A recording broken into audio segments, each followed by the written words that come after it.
আইনজীবী একটা কথা বলছে এবং পরবর্তীকালে সেই অর্ডারই বেরোচ্ছে, সঙ্গে সুপ্রিম কোর্ট মনে হচ্ছে মিলেমিশে এক হয়ে গেছে। এখন 7ই জানুয়ারি 2025 দিয়েছে, সেদিনও যে মামলাটা হবে কিনা সেই আতঙ্কে আমরা দিন কাটাচ্ছি। সুপ্রিম কোর্ট কি তাহলে সন্ত্রাস সৃষ্টি করছে যে আমাদের আতঙ্ক? সরকার আসার পরে মহার্ঘ ভাতাটা এমন পর্যায়ে চলে যায় যেখানে এই মহার্ঘ ভাতা নিয়ে যখনই যে কোনো সংগঠন আন্দোলনে নামে না কেন, এই সরকার অর্থাৎ বর্তমান যে এই রাজ্যের সরকার একটা প্রতিহিংসামূলক আচরণ তৈরি করে। অর্থাৎ সেই সকল যারা আন্দোলনে নামে তাদের সাগর থেকে পাহাড়ে বদলি করে দেয়, মিথ্যে মামলা দেয় এবং অন্যান্য টর্চারও সেই সরকার শুরু করে। স্বাভাবিকভাবে আন্দোলনের মধ্যে দাবি আদায়, এটাই তো স্বাভাবিক, যেটা বাম আমলে আমরা করেছি। বাম আমলে তো আমরা মামলায় যাইনি, ডিএ বঞ্চনা ছিল, এক কিস্তি ডিএ দেওয়ার পর পরবর্তী বছরে 2 কিস্তি দিয়েছে, অনেক সময় 3 কিস্তি দিয়েছে। যে বেতন কমিশনের সময় খুব সমতাটা খুব সহজেই তারা নিয়ে এসেছিল, যার জন্য মামলা দায়ের করলে সেই মামলা টিকতো না। আমরা আইনজীবীদের কাছে পরামর্শও করেছিলাম, আইনজীবীরা বলেছিল যে প্রথমেই কেন্দ্রীয় সরকার বা অন্যান্য রাজ্য সরকারের সঙ্গে ডিএ ডিফারেন্স কত সেটা যখনই জানতে চাইবে, তোমরা বলছো যে 1 কিস্তি থেকে 2 কিস্তি দিয়ে বাকি থাকে, 3 কিস্তি দিয়ে বাকি থাকে, দিয়ে দেবে, দিয়ে বলবে যে কোনো বাকি নেই, মামলা দাঁড়াবে না। কিন্তু এই সরকার আসার পরে লক্ষ্য করুন যে 1/16 সেন্ট্রাল গভর্নমেন্ট অন্যান্য স্টেট গভর্নমেন্টের 125% অর্থাৎ 20 কিস্তি দিয়ে, আর আমরা তখন পাচ্ছি 8 কিস্তি অর্থাৎ 75% দিয়ে, 50% দিয়ে বাকি। আন্দোলন করে কোনো দাবি আদায় করতে পারছি না, বাধ্য হয়ে আমরা এই ডিএ মামলায় যাই এবং 16 সালে মামলা দায়ের করি এবং ট্রাইব্যুনালে 2 বার এবং উচ্চ আদালতে 4 বার মামলা জয় করি। এছাড়াও যে কন্টেম্প পিটিশন, তাতেও 2 বার আমাদের জয় আসে।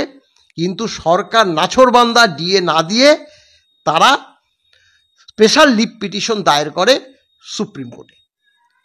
এই সুপ্রিম কোর্টে মামলা দায়ের হয়ে যাওয়ার পর সেই মামলা আশ্চর্যজনকভাবে 28শে নভেম্বর 2022 থেকে গত 15 জুলাই 2024 পর্যন্ত 13 বার মামলাটা উঠল।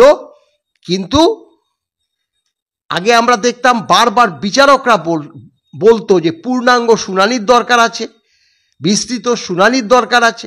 পরবর্তীকালে দেখলাম সরকারি আইনজীবী বলছে এক্সটেন্সিভ হিয়ারিং প্রয়োজন। লাস্ট যেটা সেটাও বলল যে এই বিস্তৃত শুনানির দরকার।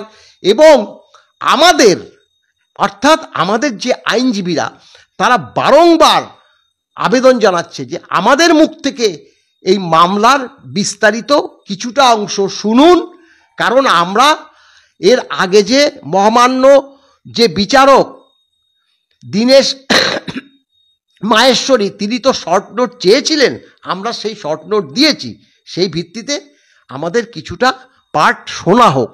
কিন্তু তিনি নাছোড়বান্দা, শুনবে না। তারা যদি না শোনে সেক্ষেত্রে আমাদের আইনজীবীদেরই বা কী করার আছে। এবং আবারও সেই মামলা নিয়ে গেল 25 সালে 7ই জানুয়ারি 2025, ওই একই অর্ডার বেরিয়েছে, হিয়ারিং লেন্দি করতে হবে, সেই কারণে মামলাটা লিস্টেড হয়েছে 7ই জানুয়ারি 2025। তাহলে এক্সটেন্সিভ হিয়ারিং, লেন্দি হিয়ারিং, এর মধ্যে পার্থক্য তো আমরা খুঁজে পাচ্ছি না। আবার বিচারকরাও বলছে পূর্ণাঙ্গ শুনানির প্রয়োজন, বিস্তৃত শুনানির প্রয়োজন, তাই আজকে নয় আর একটা ডেট দিচ্ছি। কি হচ্ছে? মানে সরকারি আইনজীবী যেটা বলছে বিচারকরা সেটাই রিলে করছে। একদম, বিচারকরা সেটাই, মানে বিচারকরা সরকারি আইনজীবী একটা কথা বলছে এবং পরবর্তীকালে সেই অর্ডারই বেরোচ্ছে। বিচারকদের কথা অর্থাৎ সরকারের সঙ্গে সুপ্রিম কোর্ট মনে হচ্ছে মিলেমিশে এক হয়ে গেছে। এটা তো ঠিক না। সংসদীয় গণতন্ত্রে যুক্তরাষ্ট্রীয় কাঠামোয় পশ্চিমবঙ্গ একটা রাজ্য, অঙ্গরাজ্য, আমাদের সর্বোচ্চ আদালতে দ্বারস্থ হতে গেলে তো দিল্লিতে যেতে হবে। এটা তো বোঝা উচিত। বিচারকরা কি শুধু বিচার করবে? তাদের কি বিবেক থাকবে না? তাদের তো বিবেকও দরকার। আমরা 12-13 বার দিল্লি গেলাম, দিল্লিতে গিয়ে থাকতে হচ্ছে। আমাদের আইনজীবীরা যে যাচ্ছে তাদের প্রতি কিছু খরচ আছে, আবার আমাদের ফিরে আসতে হচ্ছে। 13 বার আমরা যাচ্ছি, তাহলে সেটা বিচার করবে না? এই বিবেকটাও তো থাকা উচিত। কি আছে মামলার মধ্যে? এসএলপি মানে কি কিছুটা তো জানতে পেরেছি, সুপ্রিম কোর্টে তো জীবনে যায়নি। রিগার্ডিং ডিএ মামলাতে জেনেছি। SLP leave petition, special leave petition, সেখানে মামলাটা অ্যাডমিট হবে না ডিসমিস হবে, সেটাই তো আমরা তো দেখেছি। মহামান্য জাজেরা বাদ দিয়ে ফাইল তুলতো, ডানার দিয়ে পড়তো, কেস ইজ ডিসমিস করে বলতো, আর যেটা অ্যাডমিশন করা অ্যাডমিশন করতো। এখন তো অ্যাডমিশনের পর্যায়ে, শুনানি মানে তো অ্যাডমিশনের পর্যায়ে চলে এসছে। এখন 7ই জানুয়ারি 2025 দিয়েছে, সেদিনও যে মামলাটা হবে কিনা সেই আতঙ্কে আমরা দিন কাটাচ্ছি। সুপ্রিম কোর্ট কি তাহলে সন্ত্রাস সৃষ্টি করছে যে আমাদের আজকে আতঙ্ক ভর করছে? 7ই জানুয়ারি 2025 কি মামলা হবে? আজকে আমরা বারবার বলছি, যারা অবসর নিয়েছে তারা চিঠি পর্যন্ত দিয়েছে, ইন্ডিভিজুয়াল চিঠি পর্যন্ত দিয়েছে যে মহামান্য সর্বোচ্চ আদালত, আমরা জীবনের শেষ প্রান্তে চলে এসেছি। ডিএ মামলাটা 2016 থেকে চলছে। এই মামলায় জয় ছিনিয়ে এনেছে একটি সংগঠন, আপনাদের বিচারালয়ে বিচারের জন্য গেছে। মহামান্য আদালত বিচার করে দেখুন আমরা ডিএটা পাবো কি পাবো না, আইন মাফিক সিদ্ধান্ত নিন। যেই রায় দেবেন সেটা মাথা পেতে নেব। অন্তত আমরা জীবিত অবস্থায় ডিএ মামলাটা রায় কি হয় সেটা অন্তত দেখে যেতে চাই। আর দেখুন, ওই যে আমি বললাম না যে 50% ডিএ বাকি, সেটা হচ্ছে পঞ্চম বেতন কমিশনে। এটা 2006 থেকে 2016, এই যে 10 বছর, এই 10 বছরে যে ডিএ 20 কিস্তি ডিএ নির্দিষ্ট নিয়ম মতো, অর্থাৎ জানুয়ারি এবং জুলাই এই 2 কিস্তি ডিএ নির্দিষ্ট সময় মতো ডিএটা দেওয়ার কথা বলা ছিল রোপাতে। কিন্তু বাম সরকার 3 কিস্তি আর বাকি যে 17 কিস্তি সেটা এই তৃণমূল সরকার নির্দিষ্ট নিয়ম মতো ডিএ দেয়নি।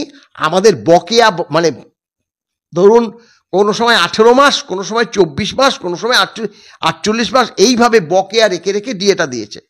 ডিএ তো পৌনঃপুনিক। আজকে যদি ডিএটা ঘোষণা করে তাহলে সেই মাস থেকেই পাবো, পরের মাসেও পাবো। এই যে সম্প্রতি আপনার মে মাসে থেকে 4% ডিএ ঘোষণা করেছিল বাজেটে, ফেব্রুয়ারি আপনার 24-এ, কিন্তু মুখ্যমন্ত্রী ভোটের আগে একটা সবাই দাঁড়িয়ে বললো আমি এপ্রিল মাস থেকে দেব। তাহলে এপ্রিল মাস থেকে ডিএটা দিলে এপ্রিল মাস পাবো, মে মাস পাবো, জুন মাস পাবো। এইবার এপ্রিলে পাইনি, মেতে পাইনি, এবার জুনে পেয়েছি। তাহলে জুনে যে পেয়েছি 4% তো পাইনি, 4-4-4, অর্থাৎ এইটাই হলো বকেয়া। এইটাই হলো বকেয়া, অর্থাৎ মানে এপ্রিলে দিতে পারেনি, মেতেও দিতে পারেনি, একদম জুনে এসে 3-4-12 একসঙ্গে পেয়েছি। এটা তো নিয়ম, এটাই বকেয়া। তুমি দিতে পারলে না, যেটা 1 জুলাই 2010 যেটা হয়েছিল সেটা দিতে পারলে না, সেটা 2 বছর পরে দিলে তাহলে 2 বছরের বকেয়াটা দিতে হবে। সেটাই তো রায় বলেছে। অর্থাৎ নির্দিষ্ট নিয়ম মতো যেটা বকেয়া হয়েছে ব্যাকলগ অনুযায়ী ডিএটা মিটিয়ে দিতে হবে। সেটা মহামান্য মানে আপনার উচ্চ আদালত এবং ট্রাইব্যুনাল সে কথাই বলেছে। এই ব্যাপারটা যদি একটু বলেন। দেখুন ব্যাপারটা কি, সুপ্রিম কোর্টের সব কিছু তো আমরা বুঝে উঠতে পারি না, জেনে উঠতে পারি না। ওখানে অজস্র আপনার আইনজীবীরা থাকে। আপনারা দেখবেন অর্ডারগুলো লক্ষ্য করবেন, সরকার পক্ষের 24-25 জন, অতজন উপস্থিত থাকে না। তারপরে আমাদের ক্ষেত্রে ওই একই 24-25টা আইনজীবীর নাম আছে। তারপরে একটা অ্যাডেড বা করেছে তাদেরও সেই, অর্থাৎ কি মামলার গুরুত্বটা প্রচুর। সবাই এখানে ইতিহাস হয়ে থাকতে চায়, তার জন্য অ্যাডেড হিসাবে তারাও থাকে। এখন সেক্ষেত্রে এই মামলা আপনার মানে প্রশ্নটা কি ছিল, আর আমরা আমাদের মামলাটা এসএলপি করেছে, সেটা মিসলেনিয়াস হিয়ারিং হিসাবেই আমরা বারবার লক্ষ্য করেছি। সেই সকল আইনজীবীরা অনেক সময় বলতে শুনেছি এটা মিসলেনিয়াস হিসাবে থাকার কারণেই শুনানিটা হচ্ছে না, এটা নন মিসলেনিয়াসে যদি আসে তাহলে হয়তো শুনানি হওয়ার সম্ভাবনা আছে। তারাও তখন সম্ভাবনাই বলেছে, একদম তারাও তো ফাইনালি বলতে পারছে না। তাই এবার আমরা লক্ষ্য করলাম যে নন মিসলেনিয়াস হিয়ারিং হিসাবে ওই 7ই জানুয়ারি 2025 ডেটটা পড়েছে এইটুকু। এখন তবুও সেটা দেখুন 6 মাস কেন, সেটা আমাদের জুলাইয়ের 15 তারিখ মানে মিডিল অফ জুলাই, আগস্ট না হলো সেপ্টেম্বরে উঠতে পারত, অক্টোবরে উঠতে পারত, পুজোর ছুটির পরে যে আদালত খুলবে তখন উঠতে পারত, সেটা চলে গেল পরের বছর। আমরা তো লক্ষ্য করেছি সুপ্রিম কোর্টে যে মামলাগুলো যায়, এই যে এসএসসি মামলাও দেখেছি, মামলা আর পরে যে আবার পরবর্তী 3 সপ্তাহ পরে শুনবে, এই 3 সপ্তাহ পরে শুনবে, এটা ম্যাক্সিমামই আমরা লক্ষ্য করি। একটা মামলা হেয়ারিং হয়ে যাওয়ার পর আবার 3 সপ্তাহ পরে মামলাটা শোনা হবে, এটাই। তা 3 সপ্তাহ পরে প্রথম দিকে আমাদের মামলা কিন্তু 3 সপ্তাহ কেন, এক সপ্তাহ 2 সপ্তাহ পরেও পড়েছে। কিন্তু মাননীয় বিচারপতি দীনেশ মাহেশ্বরী অবসর নেওয়ার পরে মাননীয় বিচারপতি ঋষিকেশ রায় যখন মামলার দায়িত্বে আসে, সেই সময় দেখেছি মামলাগুলোর মানে ডিউরেশন অনেকটা বেড়ে গেছে, এবং এর আগের 4 মাস পরে মামলাটা উঠল, এবার 6 মাস পরে মামলাটা দিল।